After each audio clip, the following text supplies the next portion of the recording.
Ini berkisah tentang seorang gadis umur 19 tahun, baru lulus SMA, gadis desa dari keluarga yang sederhana, tapi lingkungan keluarga yang religius, yang bernama Suratijah.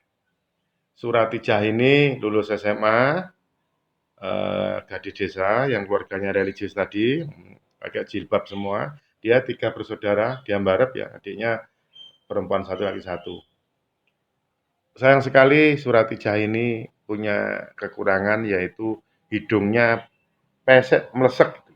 Nggak tahu dulu proses waktu kelahirannya, dari lahir apa dari apa, saya nggak paham ya.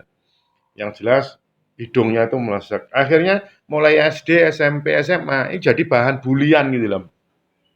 Sering apa ya, nek bahasa Jawanya dikoco-koco, di apa, di sekolah ini jadi bahan bulian lah. Ini sekarang banyak dibully, sering dibully. Jadi anak ini akan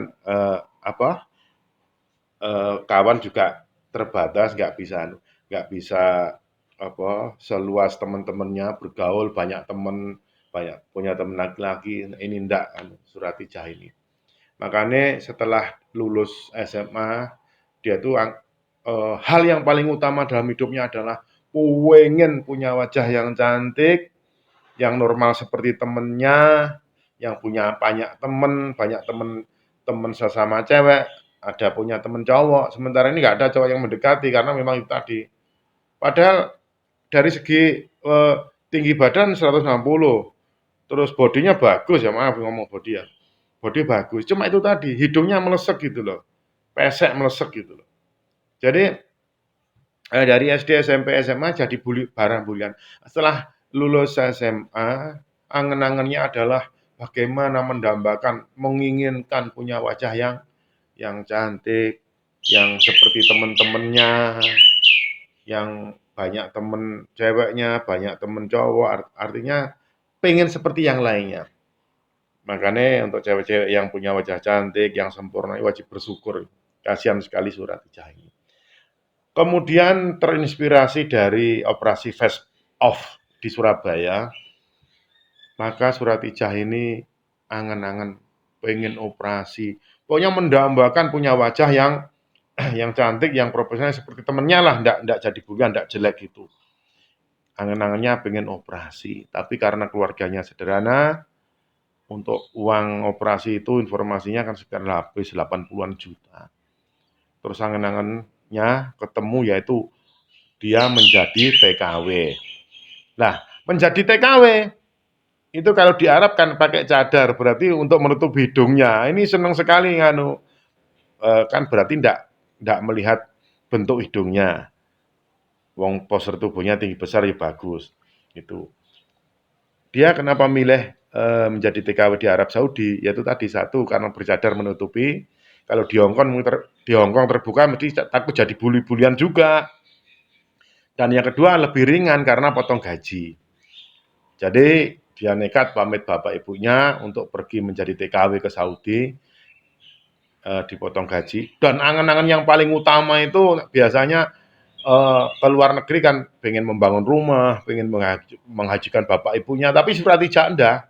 Suratijah ini ingin mengoperasi wajahnya, pokoknya angen-angennya pengen punya wajah yang seperti yang lainnya lah, supaya tidak dibully, yang normal itu.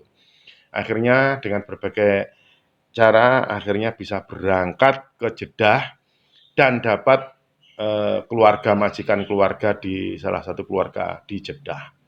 Dalam satu rumah tangga di majikannya di Jeddah itu terdiri dari anak laki-lakinya 2, bapaknya 1, ibunya 1. Terus di sana menjadi asisten rumah tangga, pekerjaannya ngepel lantai. Terus temennya ada yang dari Jawa Tengah, kalau tidak salah dari Pati, itu juga dari menjadi TKW, itu satu rumah, satu majikan dengan Suratijah ini. Terus sopir tidak tahu dari Bangladesh, dari apa itu, katanya orangnya hitam tinggi besar, itu dari Bangladesh. Nah, dalam satu keluarga di Jeddah ini maaf kita tidak ngomongin ras, ini kebetulan dapat majikan tuh genit gitu loh. Jadi mulai bapaknya ketika ngepel tuh sering mencolek pinggulnya, anaknya juga gitu loh. Jadi sering mencolek pinggulnya, bapaknya sering anu. Nah, suatu saat Suratijah ini sering digoda, tapi dia menghindar karena apa? Ya mungkin di Jeddah, nah sana kan budak ya, jadi mungkin majikan tuh semaunya sendiri atau bagaimana. Ini mohon maaf loh ya. Eh, Suatu saat hanya digoda dia menepis saja, pokoknya ngalah lah, dia tidak berani melawan, pokoknya menghindar gitu. Karena mungkin karena melihat postur tubuhnya tinggi besar, semampai, dan orang Arab itu katanya senang sekali dengan gadis-gadis Indonesia. Terus kemudian suatu saat rumah sepi di lantai 2. Nah, Suratijah ini digoda oleh anak-anaknya yang sulung ya, yang orangnya tinggi besar gitu katanya. Itu dicolek-colek karena dia kan nggak bisa melawan, nggak bisa apa, cuma menghindar aja. Nah, pada suatu saat pagi itu tidak ada orang, itulah Suratijah berusaha dipeluk dari belakang dan akan diperkosa. Ini juga pengakuan dari Suratijah. Bahkan pakaian yang bawah itu sudah lepas semua karena dia dipeluk dari belakang dan rok belakang itu ditarik semua. Dia hanya tinggal pakai celana dalam aja. Nah, ketika sudah mau diperkosa, dia merasa tidak mungkin karena lantai 2. Tidak ada orang sama sekali, memang sudah direncanakan. Pintu dikunci semua. Nah, terakhir dia yang namanya Suratijah ini dari keluarga religius dan dari umur lulus SMA. Entah saya ceritakan, jangankan teman cewek aja tidak banyak karena dibully, apalagi punya pacar. Yang jelas dia masih kegadisannya masih terjaga. Kemudian setelah hampir diperkosa, rok bawahnya sudah lepas semua. Lah, bajunya sudah, terakhir itu cadarnya. Ketika yang anaknya majikannya itu sudah dilepas semua bajunya itu. Ini mohon maaf ngomong agak jorok mungkin ya. Sudah siap akan memperkosa ini, sudah lepas semua. Tinggal terakhir cadarnya. Ketika disingkap dek, tahu hidungnya ini melesek ini tadi, Suratijah yang jelek ini tadi. Anak majikannya itu terbirit-birit lari dengan tanpa pakaian tadi. Terus kemudian Suratijah ini menangis dan ya Allah, kami bersyukur ya Allah, yang menolong ada ternyata hidungku yang seperti ini yang tidak jadi diperkosa ya Allah. Kemartabatkanku terjaga hanya karena hidungku yang pesek ini ya Allah.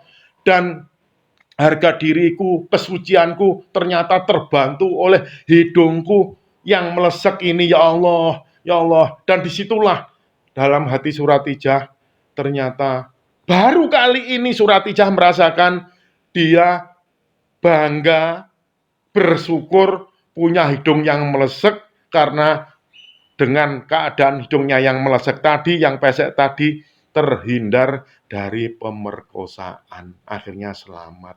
Nggak tahu terakhirnya setelah sukses dia laporan ke KBRI karena kasus ini, dan terakhirnya katanya dapat majikan yang baik dan dapat mengumpulkan uang banyak.